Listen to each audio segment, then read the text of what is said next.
बिस्मिल्लाहिर्रहमानिर्रहीम। अस्सलाम वालेकुम स्टूडेंट्स।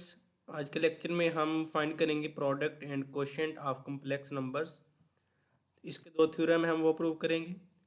फर्स्ट थ्योरम है ये प्रोडक्ट के लिए, the argument of the product of any numbers of complex numbers is equal to sum of their arguments.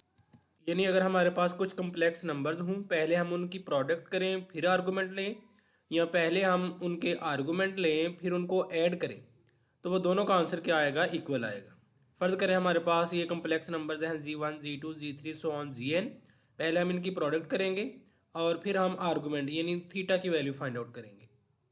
तो ये किसके इक्वल आएगा? Argument of Z1 plus argument of Z2 plus argument of Z3। यानी हर एक का argument क्या होगा? अलग अलग हो जाएगा और हम इनको क्या करेंगे? ऐड करेंगे। प्रूफ में देखें, suppose Z1 Z2 Z3 and Zn be non zero complex number. Further let R1 R2 R3 and so on Rn be their modulus. यानी Z1 का मॉडुलस किसके इक्वल है? R1 के। Z2 का मॉडुलस R2 के equal है। Z3 का modulus R3 के इक्वल है। एंड सो ऑन Zn का मॉडुलस किसके इक्वल है? Rn के। And θ1 θ2 θ3 and so on θn be their arguments. यानी Z1 का जो आर्गूमेंट्स होगा, यानी जो थीटा की वैल्यू होगी, वो इसमें हमने क्या ली? θ1। और Z2 के लिए हमने आर्गूमेंट डिफाइन किया θ2, Z3 के लिए argument θ3 and so on Zn के लिए आर्गूमेंट क्या है? θn। कंसिडर, पहले हम दो कम्प्लेक्स नंबर्स को मल्टीप्लाई करने लगे हैं, Z1 और Z2। तो यहाँ पे हम Z1 और Z2 की पोलर फॉर्म लिखेंगे। Z1 की पोलर फॉर्म होगी R1 सिस θ1, यानी इसको हम इस तरह लिख सकते हैं R1 cos θ1 plus iota sin θ1। और Z2 की पोलर फॉर्म क्या होगी? R2 cos θ2 plus iota sin θ2। अब जब हम मल्टीप्लाई करेंगे R1 R2, ये मैंने एज इट इज लिख दिए। cos θ1 cos θ2 से मल्टीप्लाई होगा, फिर आयोटा sin θ1 आयोटा sin θ2 से मल्टीप्लाई होगा। यानी मैंने रियल और इमेजिनरी पार्ट्स अलग अलग लिख लिए।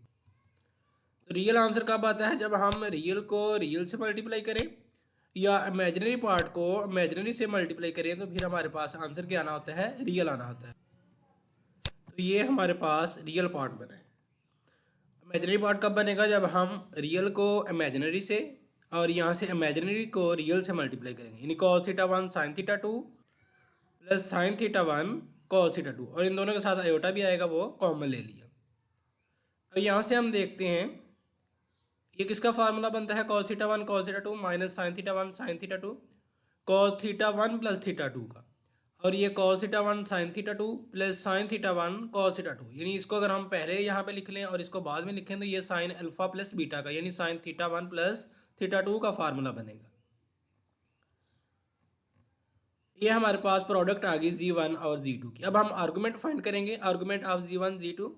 तो वो किसके इक्वल होता है? Tangent inverse imaginary over real. अब इमेजिनरी पार्ट इसका क्या है? R1 R2 sin θ1 plus θ2। यानी ये ऊपर आएगा, यहाँ पे R1 R2 भी लिखा जाएगा, और डिनोमिनेटर में भी रियल पार्ट क्या होगा? R1 R2 cos θ1 plus θ2। R1 R2 से ये कैंसिल हो जाएंगे दोनों, तो आंसर क्या आएगा? sin θ1 plus θ2 over cos θ1 plus θ2। अब साइन ओवर कॉस क्या बन गया? टेन। तो tan inverse of tan θ1 plus θ2। तो यहाँ से टेन इनवर्स कैंसिल हो जाएगा, तो आंसर क्या आएगा? θ1 प्लस θ2। अब θ1 हमने क्या लेट किया हुआ था? आर्गूमेंट ऑफ Z1, और θ2 हमने लेट किया हुआ था आर्गूमेंट ऑफ Z2।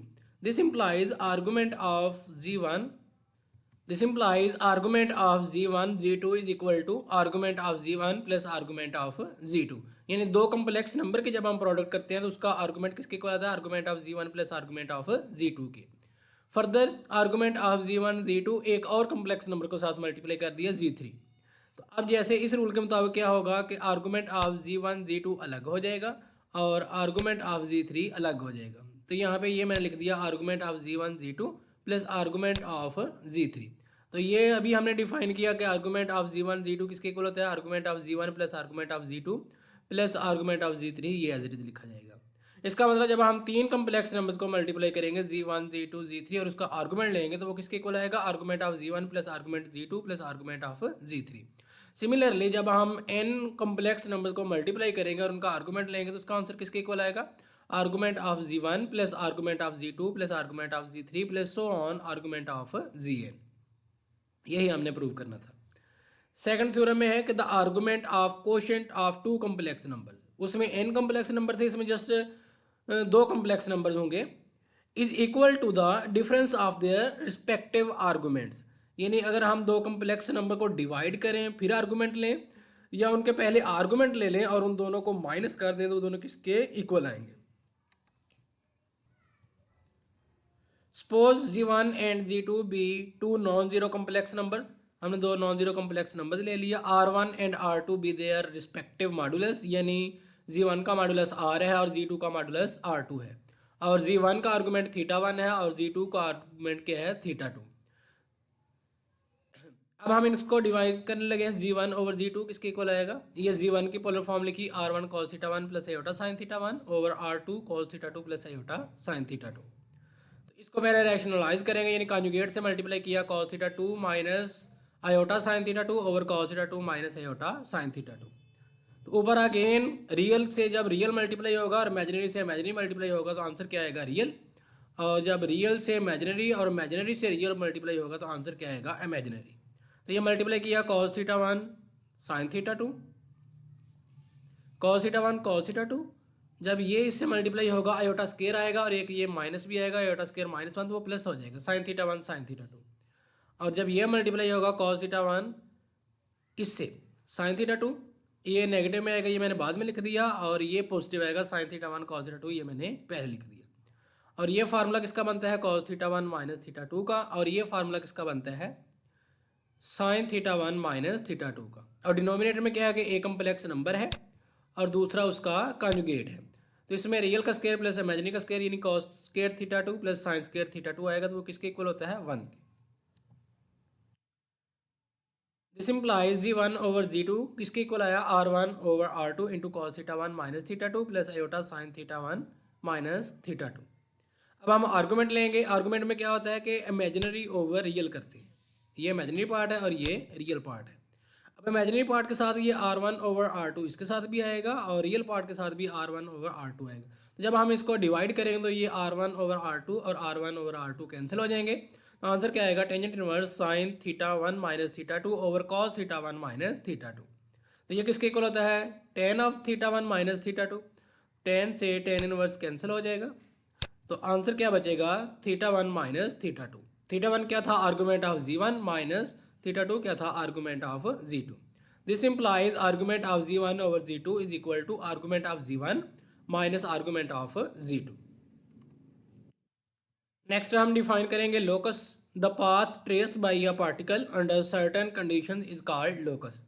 यानी कोई भी पार्टिकल है, जैसे हम प्रोजेक्टाइल मोशन कंसिडर करते हैं या डिस्कस करते हैं, तो वो एक पैराबोलिक फॉर्म में होता है। तो अब जो उसका पाथ है वो क्या है, पैराबोलिक है, और उसको हम क्या बोलेंगे कि ये उस प्रोजेक्टाइल का लोकस है। डेफिनेशन है, the path traced by a particle under certain condition is called locus. Example 1 देखें, find the locus of z, यानी हमने जी के बारे में बताना है कि वो कौन सी कर्व को रिप्रेजेंट करता है। Where argument of G minus one over ji plus one is equal to π/3। Solution में देखें, let G minus one over जी प्लस वन, तो जी को हम कंसिडर कर लेते हैं एक्स प्लस आयोटा वाई की फॉर्म में, x plus iota Y minus one over x plus iota Y plus one. यहाँ से रियल पार्ट अलग लिख लिया, X minus one plus iota y, और डिनोमिनेटर में x plus one plus iota y. तो डिनोमिनेटर से हमने आयोटा खत्म करना है, तो इसको कॉन्जुगेट से मल्टीप्लाई करेंगे, इसका कॉन्जुगेट बनेगा x plus one minus iota y, और डिनोमिनेटर में भी x plus one minus iota y. अब हम इसको सिंप्लीफाई करेंगे, पहले x minus one x plus one से मल्टीप्लाई होगा, फिर minus x minus one iota y से मल्टीप्लाई होगा, फिर x plus one iota y से मल्टीप्लाई होगा, और लास्ट में minus iota square y y से मल्टीप्लाई होगा, वाई स्केयर आ जाएगा, और डिनोमिनेटर में रियल का स्केयर प्लस इमेजिनरी का स्केयर। अब यहाँ पे ए माइनस बी और ए प्लस बी का फार्मूला बनता है, इसको हम लिख सकते हैं एक्स स्केयर माइनस वन, और ये आयोटा स्केयर माइनस वन होगा, तो minus minus plus one y square आएगा, यानी ये रियल पार्ट मैंने अलग लिख दिया, और इन दोनों में से आयोटा वाई कॉमन ले लिया, यहाँ से एक्स प्लस वन, और यहाँ से ये माइनस जब ओपन करेंगे नेगेटिव एक्स प्लस वन हो जाएगा, यानी ये आंसर ये वाला मैं लिख रहा हूँ, x square plus Y square minus one ये अलग लिख दिया, यहाँ से एक्स कैंसिल हो जाएगा, one plus one two iota Y आएगा, X square plus Y square minus one plus two iota Y over x plus one whole square plus Y square. This implies G minus one over ji plus one. इसको हमने simplify किया, real part अलग कर लिया, X square plus Y square minus one over imaginary part हमने अलग कर लिया, X plus one whole square plus Y square. Imaginary part क्या बनेगा, two Y over x plus one whole square plus Y square. अब हम argument find करेंगे। Argument क्या होता है, इमेजिनरी ओवर रियल, यानी इस इमेजिनरी को आप इस रियल पार्ट से डिवाइड करेंगे। तो दोनों के डिनोमिनेटर सेम है, x plus one whole square plus Y square, इसका डिनोमिनेटर भी x plus one whole square plus Y square. तो जब हम इसको डिवाइड करेंगे तो डिनोमिनेटर से डिनोमिनेटर कैंसिल हो जाएगा, आंसर क्या आएगा, two Y over x square plus Y square minus one. अब इसका आर्गूमेंट गिवन था कि किसके इक्वल है, पाई बाई थ्री के। Pi by three is equal to tangent inverse two Y over X के plus Y square minus one. तो ये टेंजेंट इनवर्स लेफ्ट पे जाएगा तो tan of pi by three बनेगा। हमारे पास आंसर क्या आएगा, टू वाई ओवर एक्स के plus Y square minus one is equal to tan of pi by three. और tan pi by three 60 degree होता है और 60 डिग्री पे टेन की वैल्यू स्क्वायर रूट थ्री होती है।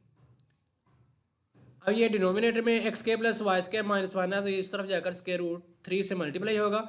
ये टू वाई मैंने राइट पे लिखा है और ये मैंने लेफ्ट पे लिखा है, स्क्वायर रूट थ्री एक्स के plus square root three y square minus one is equal to two y.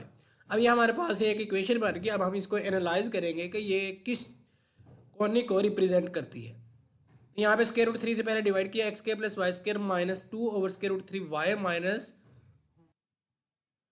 अब इसमें हमारे पास एक्स एक टर्म है एक्स स्क्वायर में और वाई स्क्वायर में भी है और लीनियर में भी है, तो हम वाई का स्क्वायर कंप्लीट करेंगे, X square as it is, ये Y square minus two Y into one over square root three, यानी हम इसको सिंप्लीफाई करेंगे तो यही टर्म बनेगी, यानी ये बना A square minus two A B plus B square one over square root three, ये मैंने ऐड भी किया और ये मैंने माइनस भी कर दिया, ये minus one as it is, right side पे क्या आएगा, जीरो। अब X square as it is, ये यहाँ से लेकर यहाँ तक क्या बना, A minus B whole square, एक जगह वाई है और बी की जगह one over square root three, यानी Y minus one over square root three whole square, ये बनेगा minus one by three minus one. तो इसको हम सिंप्लीफाई करेंगे, ये माइनस फोर बाई थ्री बनेगा, राइट साइड पे जाकर प्लस फोर बाई थ्री, और इसको हम two over square root three की फॉर्म में लिख सकते हैं। तो ये X minus H whole square plus Y minus K whole square is equal to A square, यानी इक्वेशन ऑफ सर्कल बन रही है जिसका सेंटर कहाँ पे है, जो चीज़ एक्स में से माइनस हो रही है वो यहाँ पे एब्सिसा बनेगा और जो चीज़ वाई में से माइनस हो रही है वो यहाँ पे ऑर्डिनेट बनेगा, यानी ये सेंटर के कोऑर्डिनेट्स बनेंगे जीरो और one over square root three, और इसका रेडियस कितना होगा, two over square root three, यानी जो हमें गिवन इक्वेशन थी उसका लोकस क्या है, एक सर्कल है। एग्जाम्पल टू है, find the locus of z such that z minus iota over ji plus iota mod greater और इक्वल टू, और जी माइनस एयोटा ओवर जी plus iota mod square greater और equal four, यानी इसी term को square करके लिखा है। तो हम इसको सॉल्व करेंगे, जी माइनस एयोटा ओवर जी प्लस एयोटा हो मॉड स्केयर ग्रेटर और इक्वल फोर। हमने प्रीवियस लेक्चर में पढ़ा था कि जी मॉड स्केयर किसके इक्वल होता है, जी इंटू जी कॉन्जुगेट। अब ये सारे का मॉड का स्केयर है तो हम जी माइनस एयोटा और जी plus aorta into z minus aorta और जी प्लस एयोटा का कॉन्जुगेट लिखेंगे। और कॉन्जुगेट की भी ये प्रॉपर्टी होती है कि ये अगर डिवाइड हो रहे हो तो फिर भी अलग अलग हो जाता है, मल्टीप्लाई हो रहे हो या ऐड हो रहे हो फिर भी अलग अलग हम ले सकते हैं। तो ये बनेगा जी minus aorta into z conjugate minus iota का कॉन्जुगेट लेंगे तो वो प्लस अयोटा आ जाएगा, और डिनोमिनेटर में जी प्लस अयोटा और जी इसका कॉन्जुगेट लेंगे जी कॉन्जुगेट, और अयोटा का कॉन्जुगेट लेंगे तो माइनस अयोटा आ जाएगा। अब इसको मल्टीप्लाई करने लगे, जी इंटू जी कॉन्जुगेट प्लस जी aorta minus z conjugate iota plus one, यानी माइनस अयोटा प्लस अयोटा से मल्टीप्लाई होगा, नेगेटिव अयोटा स्क्वायर आएगा तो प्लस वन के इक्वल होता है। इस तरह हमने ये डिनोमिनेटर में मल्टीप्लाई कर दिया, जी इंटू जी कॉन्जुगेट माइनस जी अयोटा प्लस जी कॉन्जुगेट अयोटा प्लस वन। और ये डिनोमिनेटर में फैक्टर है, ये राइट साइड पे जाकर मल्टीप्लाई हो जाएगा, z into z conjugate plus z minus z conjugate iota plus one greater और equal four z into z conjugate minus four iota into z minus z conjugate plus four.